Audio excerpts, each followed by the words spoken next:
भाई कुछ 2-3 दिन पहले मेरे दिमाग में एक लस्ट को लेकर के थॉट आया और मेरे को लगा ये लोगों के साथ शेयर करना चाहिए। जिस मेरे भाई को इससे कुछ मदद मिलनी होगी मिल जाएगी। और कोई टारगेट नहीं था, कुछ नहीं था, बस ऐसे ही मैंने पोस्ट कर दी। लेकिन lucky me at that time के आप लोग से भर भर के प्यार मिल रहा है। और दूसरी बात कि जिस सिटी में मैं रहता हूँ ना, वहाँ पे टॉक्सिसिटी बहुत ज़्यादा भर भर के है और लोगों से मैंने ज़्यादा पॉजिटिविटी एक्सपेक्ट करना बंद कर दी। गुड़गांव में रहता हूँ मैं तो, लेकिन फिर भी आप लोग से मुझे इतना प्यार मिल रहा है, उसके लिए थैंक्स अ लॉट दिल से भाई। उस पे ना एक फॉलो अप क्वेश्चन मेरे को आया और वो उसका मैं रिस्पॉन्स कर रहा हूँ कि भाई लस्ट की फीलिंग से बाहर कैसे निकले।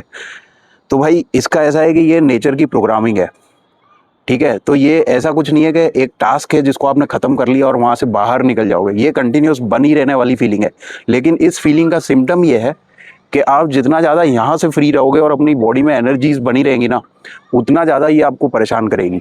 इट्स मोर लाइक के जैसे आप चल के जा रहे हो, किसी कीचड़ में धंस गए, आप किसी नाली में आपका पैर घुस गया, ठीक है।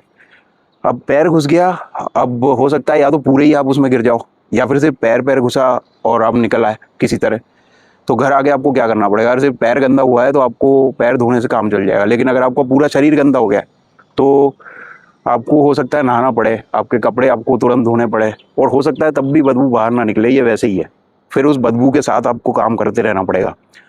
इसलिए सबसे पहले अपनी एनर्जीज को यूज़ करना सीखो। राइट डायरेक्शन डिसाइड कर लोगे ना, उसके बाद ये चीज़ें बहुत ज़्यादा आसान हो जाएगी। लेकिन पूरी तरह से एस्केप करना फिर भी मुमकिन नहीं होगा, लेकिन आप मैनेज करना सीख जाओगे और आपकी ना चीज़ों की अवेलेबिलिटी भी बढ़ जाएगी, ठीक है।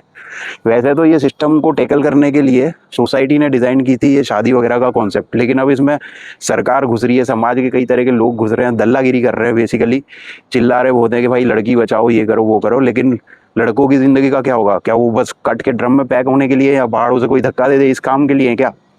है ना। तो ये बात कोई कर नहीं रहा और करेगा भी क्यों? क्योंकि आप खुद अपने आप के लिए स्टैंड नहीं ले रहे भाई, तो कोई और क्यों लेगा आपके लिए स्टैंड? तो सबसे पहली चीज़ तो ये स्टैंड लेने वाली तो ज़रूरत है ही है आज के टाइम पे। और दूसरी बात कि ये फाइट जो आपके सामने आ रखी है वो स्टैंड लेने का पहला स्टेप है। तो इस फाइट को आपको करना ही पड़ेगा। अपने आप के लिए खड़े होना सीखो।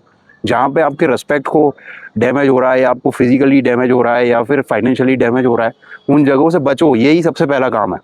अपनी फीलिंग्स को आप कैसे मैनेज करोगे, उसका सिंपल सा फुट स्टेप ये है कि भाई गुस्सा भी आता होगा कभी, उसको भी तो मैनेज करते हो।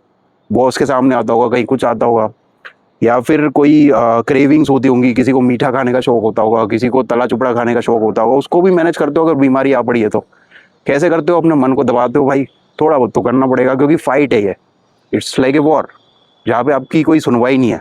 वहाँ पे शहीद हो गए तो हो गए, और शहीद भी नहीं बोला जाता उसको, तो कुत्ते की मौत मरते हो। तो once understand this and then you will figure out the way in your life. सबका अपना अलग अलग तरीका होता है।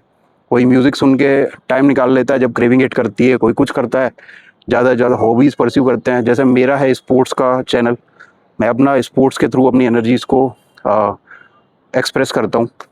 सबका अपना अपना होगा, कोई जिम कर लेता है, कोई रनिंग कर लेता है। तो it depends on you, you have to find the way. Thanks a lot for watching.